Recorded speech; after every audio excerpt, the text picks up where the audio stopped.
Speaking of the bloodline, Rikishi, who must be doing something right, because I've spoken more about Rikishi in the last few weeks than I have probably in the last 10 years. But Rikishi, he runs one of the schools that's a part of that WWE ID program. He took to Instagram this week, and he posted a cryptic message that people have been trying to decode all week, saying, "No matter your age, it's never okay to speak disrespectfully to your parents." And my immediate thought was, Jey Uso finally told his father to quit bitching on his podcast about WWE's booking of the Bloodline. Maybe not even Jey. Maybe it was Solo, too. Maybe it was all of his sons. You know, he's got 3 of them there. They're in the top storyline in the company right now. Almost half of the people in the War Games match at Survivor Series came from his Samoan sperm. But he just never seems to be happy when it comes to how they're booking his kids.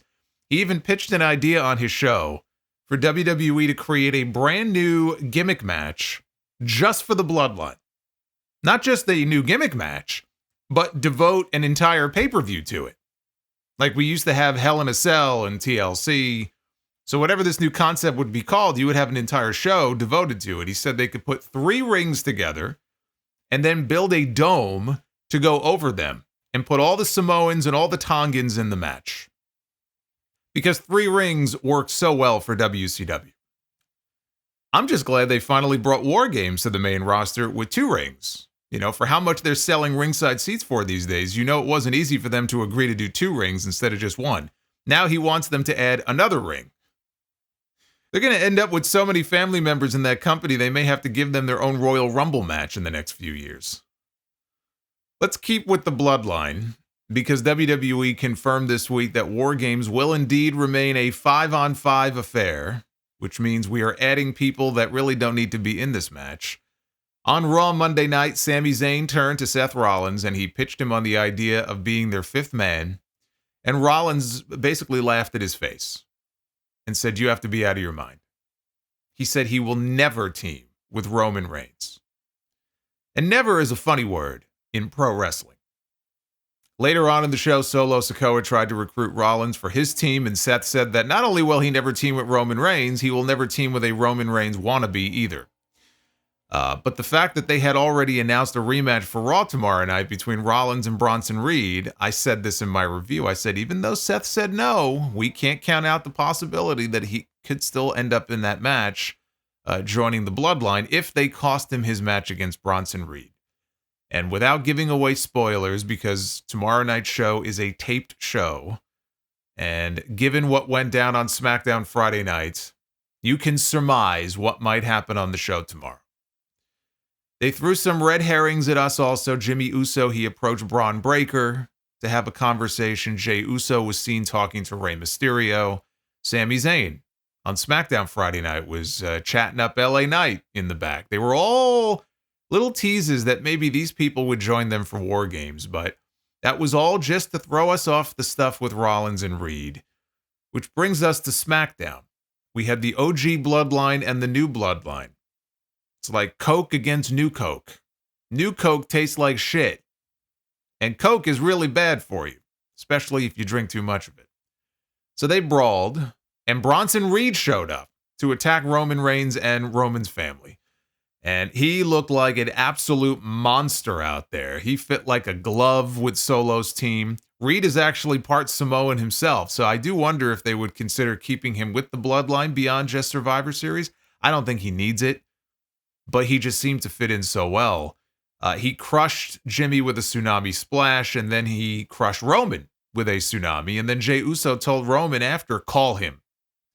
Call him, Us. You have to call him. But we didn't know who he was referring to until the very end of the show, when Roman Reigns is sitting in the Bloodline locker room all by himself, and he pulls out his phone, and he tries to call the wise man. And when he dialed him, instead of getting Paul Heyman, he got a recording telling him the number had been disconnected. And Roman dropped his phone, and he looked crestfallen as the show went off the air. See, that's a word I don't think gets used enough.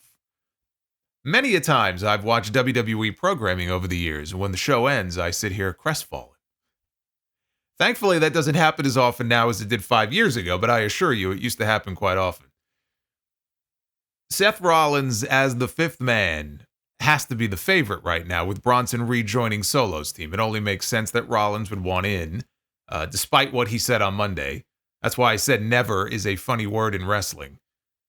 Rollins joining Roman Reigns or Roman even wanting him on his team, it seems preposterous after what happened with Seth at WrestleMania this year. But then again, Cody Rhodes just wrestled Roman Reigns in back-to-back WrestleMania main events, and they teamed together a Bad Blood.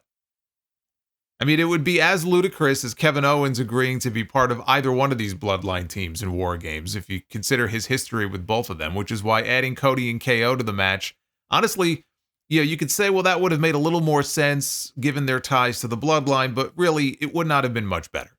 And I, for one, am very happy that they are not putting Cody back in there with the Bloodline again, because they need to be kept apart for a while. I think that we've seen enough Cody and Bloodline, at least until Rock comes back. We've seen enough Cody in the Bloodline for a while. One thing I do love about this, I'm very happy for Bronson Reed. That guy has made the most of the opportunity that was given to him. When Seth Rollins needed some time off after SummerSlam, he had to heal up from his injuries. He took 6 tsunamis. That wasn't even the original plan that night, but it worked so well, they just kept adding to it. He just kept going back up to the top rope, and the fans got louder and louder and louder for it. And ever since then, Reed has become an attraction on the show. He went from being just another guy who Triple H uses every now and then, he doesn't win very often, to being an attraction on the show. His little mini feud, I mean, I guess there's nothing really little about it, but his feud with Braun Strowman, that was great. And finally, he got his match with Seth at Crown Jewel, and he lost. Now, they did keep him looking strong.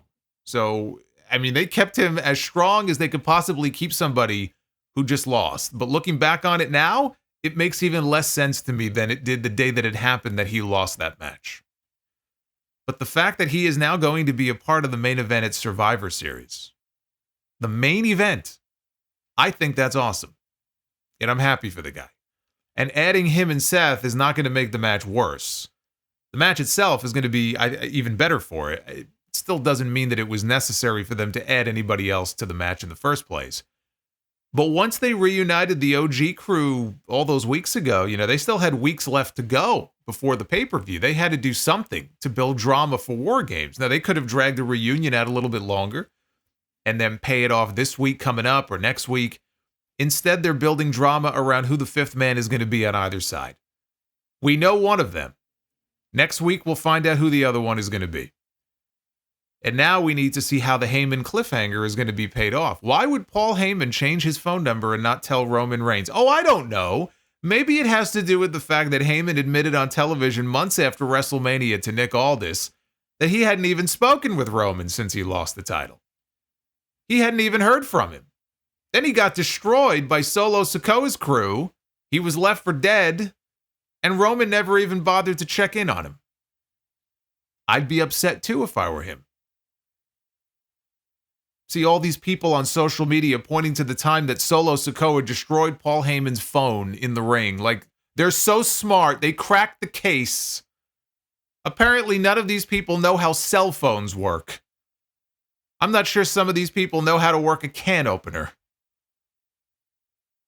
Does this mean that Heyman might end up with Solo after all? I don't think so. I mean, he tells Solo at Madison Square Garden, "You are not my tribal chief," and then he gets murdered, only to then end up with Solo Sikoa. I don't see that happening. Why was Roman even calling him in the first place? Was he looking for counsel on what to do? Or was he looking for a favor? Was he looking for Heyman to reach out to one of his old friends? Maybe a beast in Saskatchewan. Right? Very unlikely. What about a man who we haven't seen since he beat Drew McIntyre inside Hell in a Cell? CM Punk has no role on the Survivor Series card. It would be very strange for him not to be there when that was the show where he made his big return to the company a year ago. Would Heyman call in a favor with him to be in War Games? Do you really think that Punk's first match after Hell in a Cell is going to be another Hell in a Cell match, only this time with 2 rings instead of 1? I don't. But if they wanted to, maybe they could use this as a way to put more heat on Punk and Rollins, right? If Rollins changes his mind, and let's say he wants in, let's see what happens on Raw tomorrow night. But let's see something happens and he wants in, but Roman is the one who denies him and says, no, I don't want him on our team. Only to then pave the way for Heyman to call in a favor from Punk to fill that spot. Imagine how that might make Seth Rollins feel if Punk, of all people, gets the spot over him. It still feels like a stretch to me, but if Punk against Rollins is the play for WrestleMania, that would give Rollins another reason to resent him. I suppose you can make it work. Still seems very unlikely to me. I'll throw one more name at you. Braun Strowman. Last time we saw him, he tore his groin. That was in that last Monster standing match with Bronson Reed. Well, he's back. He returned in a dark match at the end of SmackDown on Friday, and you've got Bronson Reed in War Games. I don't put his odds very high, but you have to at least have him on the list of potentials. So when do we see Heyman? Maybe we don't see him until that last SmackDown before Survivor Series. Maybe we don't see him until Survivor Series. And that's where he walks out. Ladies and gentlemen, and then everybody goes crazy and he walks out and he brings out the fifth man for Roman's team. Maybe they'd go into the pay-per-view down a man. And it looks like it's going to be a handicap war game. It's going to be 5-on-4. And then Heyman comes out and he brings out the fifth man as a surprise, right? Play it up for maximum drama. We have 2 Raws and 2 SmackDowns left before the pay-per-view. Now we wait to see how they work Heyman into things.